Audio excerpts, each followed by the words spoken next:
Hello दोस्तों, welcome back to my YouTube channel और Facebook channel आफिन ऑनलाइन क्लासेस। अभी आप लोग देख रहे हैं उत्तल लेंस को अभिसारी लेंस क्यों कहा जाता है। ये सवाल आपका है 10वीं क्लास के फिजिक्स का। मैंने इससे पिछले वीडियो में कुछ क्वेश्चन को बताया था, किसी कारणवश मैं आगे नहीं बता पाया। आज फिर मैं आप लोगों के सामने एक सवाल लेकर के आया हूँ। एक नहीं, यानी चैप्टर फर्स्ट और सेकंड का जितना भी सब्जेक्टिव क्वेश्चन है, जो वीपीआई इंपॉर्टेंट क्वेश्चन है, वो सारा क्वेश्चन मैं आप लोगों के सामने रखता हूँ और आपको रिकॉर्डेड वीडियो भी यूट्यूब पे मिल जाएगा और जितने फेसबुक पे जुड़े हुए हैं फेसबुक पे पढ़ सकते हैं। क्लास 10वीं सवाल है, उत्तल लेंस को अभिसारी लेंस क्यों कहा जाता है। ये सवाल है दोस्तों। अब आपका इसका आंसर देखिए, नीचे दिया हुआ है आंसर और क्वेश्चन आपके पास मौजूद है। इसका आंसर है, उत्तल लेंस के द्वारा आपतित समांतर किरणें अपवर्तन के फलस्वरूप एक बिंदु पर मिलती है, यानी उत्तल लेंस प्रकाश के समांतर किरणों को अभिसरित करती है। इसका सीधा सा सिंपल एग्जांपल बनेगा कि यह जो है उत्तल लेंस प्रकाश की समांतर किरणों को अभिसरित करती है, इसलिए इसे अभिसारी लेंस कहा जाता है। शॉर्ट क्वेश्चन का आंसर इस तरह से हम दे सकते हैं। अतः उत्तल लेंस को इसी गुण के कारण अभिसारी लेंस कहते हैं। ये थोड़ा सा घुमा के दिया हुआ है, हालांकि हम लोग अपने हिसाब से बोल सकते हैं उत्तल लेंस के द्वारा आपतित किरण जो है ना, वो समांतर किरणों को अभिसरित कर देती है ना, यानी कि रंग देती है, इसलिए इसकी उसकी दिशा को बदल देती है, जिस वजह से उत्तल लेंस को अभिसारी लेंस कहते हैं। ये आपका सवाल था। अगला सवाल देख लेते हैं। अगला सवाल, उत्तल लेंस को अभिसारी लेंस क्यों कहा जाता है, वही सवाल है। देखिए, अब आपका मेन सवाल है, उत्तल दर्पण और अवतल दर्पण में अंतर स्पष्ट करें। यानी कि उत्तल दर्पण और अवतल दर्पण में अंतर पूछा है दोस्तों आपसे। देखिए, अवतल दर्पण, इसमें परावर्तन करने वाला चमकीला तल अंधर दशा होता है। कैसा होता है? अंदर की ओर वक्रित होता है। यानी कि अवतल दर्पण में क्या होगा आपका, इसमें परावर्तन करने वाला चमकीला तल अंदर धसा होता है। उत्तल दर्पण में क्या होगा कि इसमें परावर्तन करने वाला चमकीला तल बाहर की ओर उभरा होता है। यानी इसमें अंदर धसा हुआ होता है और इसमें बाहर की ओर उभरा हुआ होता है। ठीक है, अगला देखते हैं अवतल दर्पण। इसमें वास्तविक और आभासी दोनों प्रकार के प्रतिबिंब बनते हैं। इसमें वास्तविक और आभासी दोनों प्रकार के प्रतिबिंब बनते हैं और उत्तल दर्पण में इसमें सिर्फ और सिर्फ आभासी प्रतिबिंब ही बन सकते हैं। ठीक है, अगला तीसरा अंतर है कि अवतल दर्पण, इसमें प्रतिबिंब उल्टा और सीधा दोनों बनते हैं। उल्टा सीधा बनने का क्या मतलब है? जब इसमें वास्तविक बन रहा और आभासी दोनों बन रहा है, इसका मतलब उल्टा और सीधा दोनों बनेगा। आभासी होगा सीधा बनेगा, वास्तविक होगा तो वो उल्टा बनेगा। ठीक है, इसलिए इसमें प्रतिबिंब उल्टा और सीधा दोनों बनता है और उत्तल दर्पण में आपका प्रतिबिंब सिर्फ सीधा ही बनता है। क्यों बनता है? क्योंकि इसमें सिर्फ आभासी प्रतिबिंब ही बनता है, इसलिए उत्तल दर्पण में सीधा प्रतिबिंब बनता है। अगला अंतर देखते हैं, चौथा अंतर, इसमें प्रतिबिंब बड़ा, छोटा तथा वस्तु के आकार का तीनों प्रकार का बनता है। यानी कि इसमें प्रतिबिंब बड़ा भी हो सकता है, छोटा भी हो सकता है। किसमें? अवतल दर्पण में प्रतिबिंब बड़ा भी होगा, छोटा भी होगा और वस्तु के आकार का बराबर भी होगा। ठीक है, और उत्तल दर्पण इसमें प्रतिबिंब सिर्फ और सिर्फ छोटा ही बनता है। ठीक है, ये हो गया आपका अंतर। देख लीजिए एक बार, ये आपका अंतर हो गया। अगला सवाल देखते हैं। अगला उसी में है। अब हम लोग पढ़े उत्तल और अवतल दर्पण, उसके बाद फिर आया उत्तल लेंस और अवतल लेंस में अंतर। उत्तल लेंस का अंतर देख लेते हैं क्या है। उत्तल लेंस, इसका अंतर, बीच में से मोटा तथा किनारों से पतला होता है। बीच में क्या होता है? मोटा होता है और किनारों से ये पतला होता है। और अवतल लेंस में बीच में पतला और किनारों से मोटा, किनारा वाला भाग क्या होगा? इसका मोटा होगा। अगला उत्तल लेंस, दूसरा अंतर है इसका, अक्षर बड़े आकार के दिखाई देते हैं। यानी उत्तल लेंस में क्या होता है कि अक्षर बड़े आकार के दिखाई देते हैं और अवतल लेंस में क्या होता है कि अक्षर छोटे आकार के दिखाई देते हैं। यानी एक याद करते हैं आपको, दूसरा ऑपोजिट में लिख देना है, वो याद हो जाएगा। अगला आपका है, उत्तल लेंस प्रकाश की किरणों को एक बिंदु पर केंद्रित करता है। उत्तल लेंस क्या करती है कि प्रकाश की किरणों को एक बिंदु पर केंद्रित करती है और अवतल लेंस क्या करती है कि प्रकाश की किरणपुंज को बिखेर देती है, यानी कि वो फैला देती है, परिकिर्णित कर देती है। अगला आपका है उत्तल लेंस वस्तु का प्रतिबिंब वास्तविक, आभासी तथा उल्टा बनता है। यानी उत्तल लेंस में क्या होता है कि वस्तु का प्रतिबिंब वास्तविक, आभासी और उल्टा बनता है, और अवतल लेंस में क्या होता है कि वस्तु का प्रतिबिंब आभासी तथा सीधा बनता है, आभासी तथा सीधा बनता है। अगला सवाल आपका है कि लेंस को बाएं तरफ हिलाएं तो प्रतिबिंब दाएं तरफ बनती है। यानी उत्तल लेंस में क्या होता है कि लेंस को बाएं तरफ यदि हम हिलाते हैं, देखते हैं, तो उसमें प्रतिबिंब दाएं तरफ बनती है। यानी ये समझिए ना कि उसका पार्श्विक विस्थापन होता है, पार्श्विक समझते हैं, पार्श्विक रूप से उल्टा होता है। और अवतल लेंस में क्या होता है, लेंस को बाएं तरफ हिलाएं तो प्रतिबिंब दाएं तरफ बनता है। ठीक है, ये चीज है। अगला छठा अंतर इसका है कि इसकी फोकस दूरी धनात्मक होती है। इसकी फोकस, किसकी फोकस दूरी, तो उत्तल लेंस की फोकस दूरी धनात्मक होगी और अवतल लेंस की फोकस दूरी ऋणात्मक होगी। ये आपका अंतर हो गया। उत्तल दर्पण भी हो गया आपका, देखिए, और उत्तल लेंस भी हो गया अंतर। उम्मीद करते हैं आप लोग पढ़ चुके हैं। अगला देखिए क्या है, वास्तविक तथा आभासी प्रतिबिंब में क्या अंतर है। वास्तविक और आभासी प्रतिबिंब में क्या अंतर है। देखिए, वास्तविक प्रतिबिंब को पर्दे पर प्राप्त किया जा सकता है, यानी कि वास्तविक प्रतिबिंब को पर्दे पर प्राप्त कर सकते हैं, और आभासी प्रतिबिंब को पर्दे पर प्राप्त नहीं कर सकते हैं। अगला अंतर है, वास्तविक प्रतिबिंब सदैव उल्टा होता है। वास्तविक प्रतिबिंब क्या होता है, सदैव उल्टा होता है, और आभासी प्रतिबिंब सदैव सीधा होता है। ठीक है, अगला देखते हैं। वास्तविक प्रतिबिंब दर्पण के आगे बनता है, वास्तविक प्रतिबिंब दर्पण के आगे बनता है, और आभासी प्रतिबिंब दर्पण के पीछे बनता है। ठीक है, अगला देखिए। अगला आपका है, प्रकाश का परावर्तन किसे कहते हैं, इसके नियमों को लिखें। प्रकाश परावर्तन किसे कहते हैं, इसके नियमों को लिखें। इसका आंसर है कि प्रकाश की किरणों का किसी वस्तु से टकराकर लौटने की घटना को प्रकाश का परावर्तन कहते हैं। सॉरी, यहाँ मिस्टेक हो गया है, प्रकाश का परावर्तन कहते हैं। यानी प्रकाश की किरणों का किसी वस्तु से टकराकर लौटने की घटना को प्रकाश का परावर्तन कहते हैं। प्रकाश के परावर्तन के दो नियम हैं, प्रकाश के अपवर्तन के भी दो नियम है, और प्रकाश के परावर्तन के भी दो नियम है। आगे देखिए, पहला नियम क्या है प्रकाश परावर्तन के, आपतित किरण, परावर्तित किरण एवं आपतन बिंदु पर डाला गया अभिलंब तीनों एक ही तल में होते हैं। तीनों क्या होते हैं, एक ही तल में होते हैं। दूसरा इसका है प्रकार, आपतन कोण आई, परावर्तन कोण आर के बराबर होता है। आपतन कोण आई जो होता है, ये परावर्तन कोण आर के बराबर होता है। आई है ना, ये कोण आई हो गया, और परावर्तन कोण आर के बराबर होगा। दोनों क्या होगा, एक दूसरे के बराबर होगा। अगला देखिए क्या है, आपतित किरण, परावर्तित किरण, वही अंतर दिया गया, इसमें कुछ खास नहीं है। अगला देखिए, आपतित किरण किसे कहते हैं। ये आपतित किरण, परावर्तित किरण आप लोग पढ़े होंगे, इसको शॉर्ट में मैं खींच देता हूँ। आपतित किरण, किसी दर्पण से आकर टकराने वाली किरण को आपतित किरण कहते हैं। किसी दर्पण से आकर टकराने वाली किरण को आपतित किरण, यानी आने वाली किरण को आपतित किरण, जाने वाली, लौट कर टकरा कर जाने वाली किरण को परावर्तित किरण कहते हैं। पर दर्पण पर टकराने के बाद लौटने वाली प्रकाश की किरण को परावर्तित किरण कहते हैं।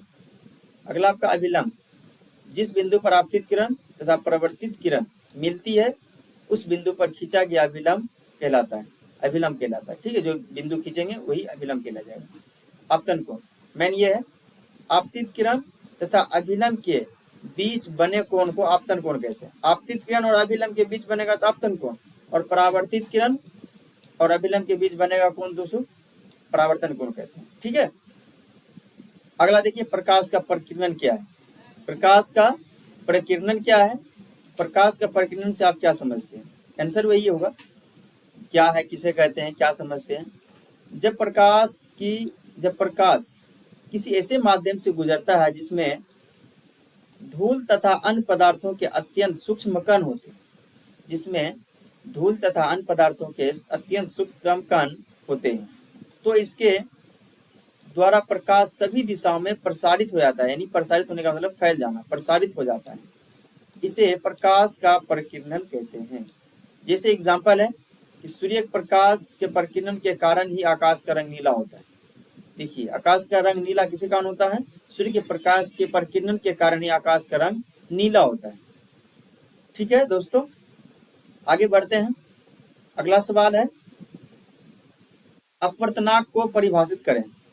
अपवर्तनांक को परिभाषित करें। हीरे का अपवर्तनांक 2.42 है, यानी कि हीरे का अपवर्तनांक कितना होता है, 2.42। इस कथन का क्या अभिप्राय है, ये आपसे पूछ रहा है। ठीक है, इस कथन का क्या अभिप्राय है, ये सबसे इंपॉर्टेंट क्वेश्चन आपका रहेगा सब्जेक्टिव क्वेश्चन के लिए। ये जो रहेगा सब्जेक्टिव क्वेश्चन का, ये सबसे इंपॉर्टेंट रहेगा, है ना। अपवर्तनांक को परिभाषित करें और हीरे का अपवर्तनांक 2.42 है, इस कथन का क्या अभिप्राय है, ये आपसे पूछा है। इसका आंसर है अपवर्तनांक किसी माध्यम में अपवर्तनांक। अभी आप लोग देख रहे हैं लेंस को अभिसारी लेंस क्यों कहा जाता है। सॉरी दोस्तों, फोन में यूज हो गया था, 1 मिनट आप लोग रुकिए।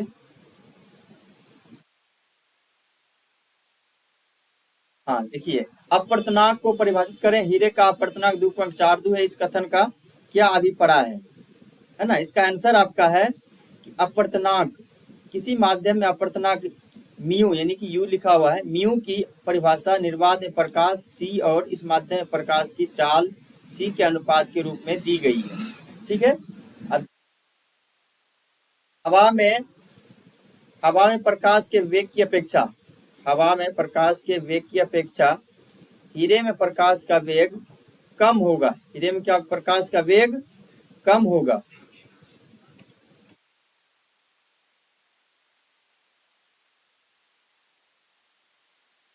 प्रकाश का वेग कम होगा, अतः हवा से चलने वाली प्रकाश की किरण हीरा में प्रवेश करने पर अभिलंब की ओर झुक जाएगी, है ना। इसको लगा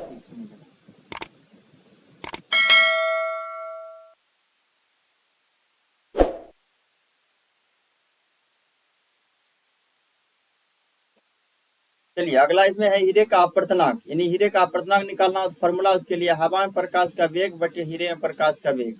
तो हम लोग जानते हैं कि हीरे का अपवर्तनांक 2.42 होता है और हवा में प्रकाश का वेग होता है 3 × 10⁸ और हीरे में प्रकाश का वेग दिया हुआ नहीं है, भी दिया हुआ है। ठीक है, इसको देखते हैं क्या है।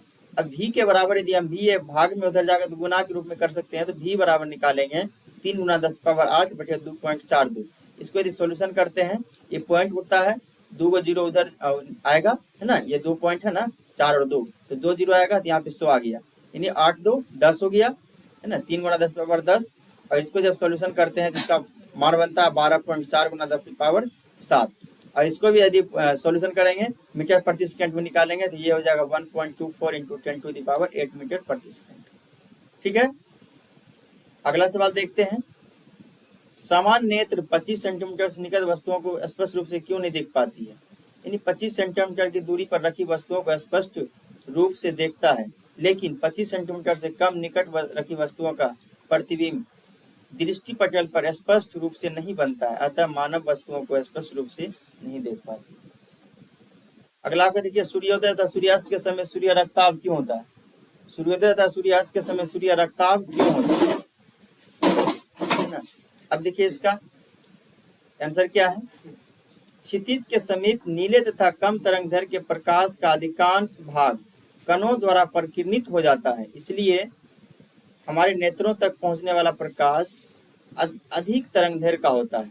इससे सूर्योदय तथा सूर्य अस्त के समय सूर्य रक्ताभ प्रतीत होता है। उम्मीद करते हैं इसका आंसर भी आप पढ़ लिए और याद भी हो गया होगा, और आप लोग यदि लिखना चाहें इसको तो लिख भी सकते हैं। ठीक है, चलिए अगला आपका, अवतल लेंस को अपसाइड लेंस क्यों कहते हैं।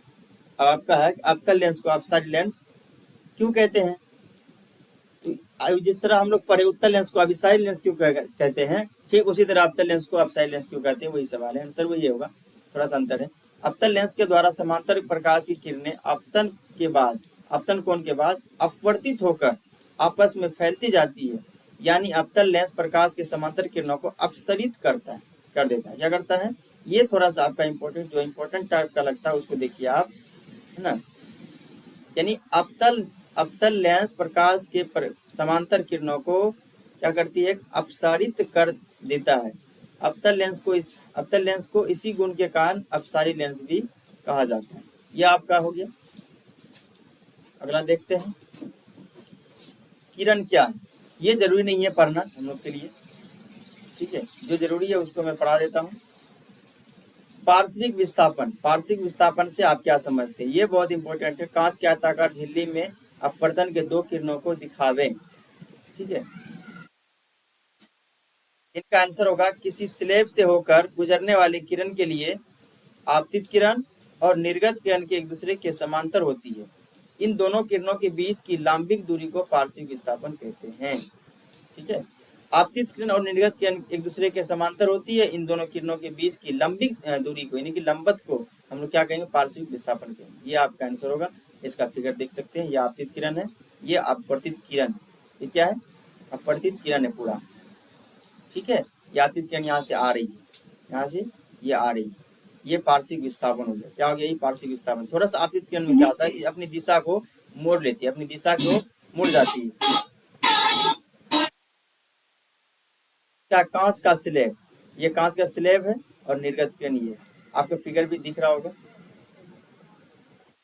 और मात्र आपका 2 क्वेश्चन बचा हुआ, मात्र 2 क्वेश्चन पढ़ लीजिए। विवर्तन क्या है? देखिए 12th वालों के लिए जरूरी है, फिर मैं आप लोगों को पढ़ा रहा हूँ। यदि प्रकाश के पथ में रखी अपारदर्शी वस्तु, यदि प्रकाश के पथ में रखी अपारदर्शी वस्तु अत्यंत छोटी हो तो प्रकाश सरल रेखा में चलने की बजाय इसके किनारे पर मुड़ने की प्रवृत्ति दर्शाता है। इस प्रभाव को प्रकाश का विवर्तन कहते हैं। अगला आपका है, तारे टिमटिमाते हैं किंतु ग्रह क्यों नहीं टिमटिमाते? ये आपका इंपॉर्टेंट क्वेश्चन है। ठीक है, देखते हैं।